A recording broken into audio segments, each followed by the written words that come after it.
जय भीम मित्रांनो,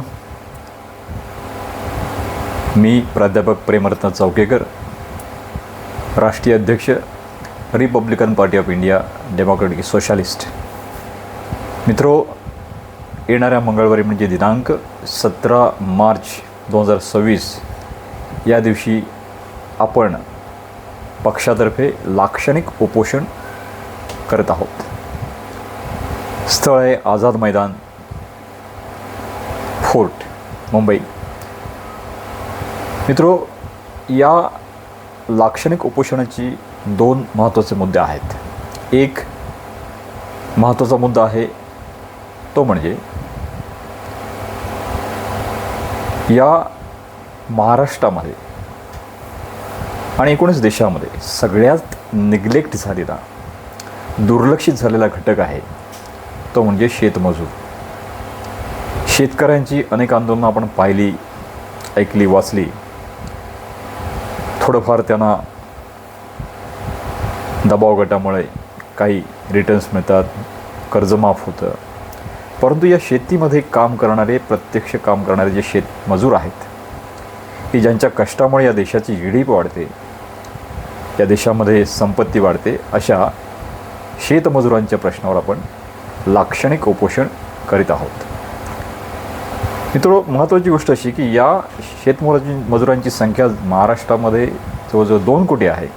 भारतामध्ये 30 करोड शेतमजूर आहेत. इतक्या मोठ्या संख्येने असलेल्या शेतमजुरांच्याकडे, त्यांच्या प्रश्नांकडे आत्तापर्यंत कोणीही लक्ष दिलेलं नाही. त्यांच्या आरोग्याचा प्रश्न असेल, त्यांच्या मुलांच्या शिक्षणाचा प्रश्न असेल, सातत्याने आपली जागा बदलणं, मजुरीसाठी या गावातून त्या गावात जाणं, या जिल्ह्यातून त्या जिल्ह्यात नव्हे तर या राज्यातून त्या राज्यात जाणं, या सगळ्या धावपळीमुळे एकूण जीवनमान जे आहे त्यांचं, त्यामुळे त्यांच्या मुलांच्या शिक्षणाकडे दुर्लक्ष होतं आहे. त्यांच्या शेतमजुरांच्या स्वतःच्या वैयक्तिक आयुष्याकडे सुद्धा प्रचंड प्रमाणामध्ये हेळसांड म्हणण्यापेक्षा काही प्रमाणात काही ठिकाणी अत्याचारसुद्धा केला जातो. आपण ऐकलेलं आहे की ऊसतोडणी कामगारांच्या स्त्रियांच्या गर्भपिशव्या काढून टाकलेल्या आहेत.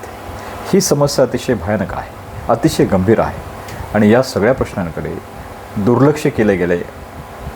एकूणच राज्य सरकार असो किंवा केंद्र सरकार असो, आत्तापर्यंत सगळ्या सत्तांनी याच्याकडे दुर्लक्ष केलेलं आहे. आणि म्हणून हा ऐरणीवर घेत आहोत आम्ही प्रश्न. शेतमजुरांसाठी लाक्षणिक उपोषण, त्यांच्या काही जे हक्क आहेत, त्यांचे की जे काही घटनात्मक हक्क आहेत ते त्यांना मिळाले पाहिजेत. मग ते पाण्याचा प्रश्न असो, पिण्याच्या पाण्याचा प्रश्न असो, अन्न, पाणी, वस्त्र, निवारा, शिक्षण, आरोग्य, या सगळ्या प्रश्नांवर जो दुर्लक्ष झालं आहे ते अधोरेखित करण्यासाठी आणि त्याच्या मागण्या पुढे रेटण्यासाठी आम्ही हे उपोषण, लाक्षणिक उपोषण 17 मार्चला या येणाऱ्या मंगळवारी करीत आहोत. दुसरा प्रश्न यासाठी यामध्ये महत्त्वाचा आहे तो असा की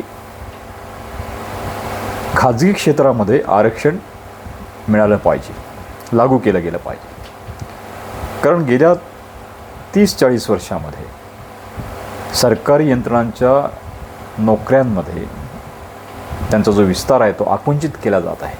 एकूण नोकऱ्यांचं प्रमाण कमी झालं आहे. तसंही सरकारी नोकऱ्या फक्त 2%च आहेत आणि या 2% नोकऱ्यांच्या पलीकडे जाऊन जवळजवळ 98% नोकऱ्या ज्या आहेत ते खाजगीकरणामुळे खाजगी क्षेत्रामध्ये गेलेल्या आहेत. आणि या लागून खाजगी क्षेत्रानं कॉन्ट्रॅक्ट बेसिस केल्यामुळं आज कुठल्याही कर्मचाऱ्याला खाजगी क्षेत्रामध्ये स्थैर्य नाही, ज्याला म्हणतो की आपण आर्थिक त्याचं स्वातंत्र्य नाही, त्याला सिक्युरिटी नाही आहे, आर्थिक सिक्युरिटी नाही, सोशल सिक्युरिटी नाही. आणि या प्रश्नासाठी हे अतिशय महत्त्वाचे प्रश्न आहेत. आणि आता जर खाजगीकरणामुळे जे खाजगी क्षेत्र वाढत चाललेलंच आहे आणि चालवणार आहे, म्हणजे जर खाजगी क्षेत्र या गेल्या काही 91 जे खाऊजा धोरण आलं, खाजगीकरण, उदारीकरण आणि जागतिकीकरण, त्यानुसार खाजगी क्षेत्रामध्ये वाढ होणार आहे. याचा अर्थ असा की जास्तीत जास्त नोकऱ्या खाजगी क्षेत्रामध्ये येणार आहेत आणि मग तिथे या खाजगी क्षेत्रामध्ये आरक्षण दिलंच पाहिजे. आणि हे फक्त एका विशिष्ट जातीसाठी नसून जे 3 प्रवर्ग प्रामुख्याने आहेत, SC, ST आणि OBC, यांच्यावर हा सगळ्यात मोठा अन्याय झालेला आहे. त्यांच्या प्रत्यक्ष आयुष्यामध्ये अतिशय वाईट परिणाम झालेला आहे. तर या सगळ्यांवरच्या विरोधात आपल्या Republican Party of India Democratic सोशलिस्टचं म्हणणं हे आहे की खाजगी क्षेत्रामध्ये सुद्धा या तिन्ही प्रवर्गांना SC ST आणि OBCना खाजगी क्षेत्रामध्ये आरक्षण दिलं गेलं पाहिजे त्यांच्या जनसंख्येनुसार.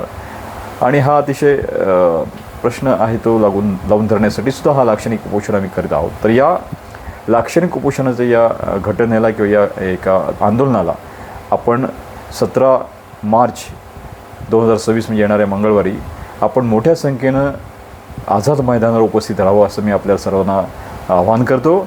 आणि यामध्ये सामील व्हा आणि या देशाचा खऱ्या जे काही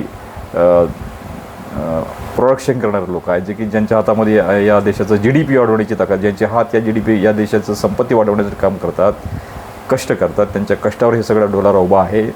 तर या सगळ्यांच्या सपोर्टसाठी, या सगळ्यांच्या भवितव्यासाठी आपल्याला हे सगळं आंदोलन करायचं आहे. आपल्याला विनंती आहे, आपल्याला आव्हान आहे की या सगळ्या उपोषणामध्ये, या सगळ्या आंदोलनामध्ये आपण सामील व्हा. या उपस्थित राहा. आझाद मैदान मुंबई येथे मंगळवारी 17 मार्च 2026. जय भीम.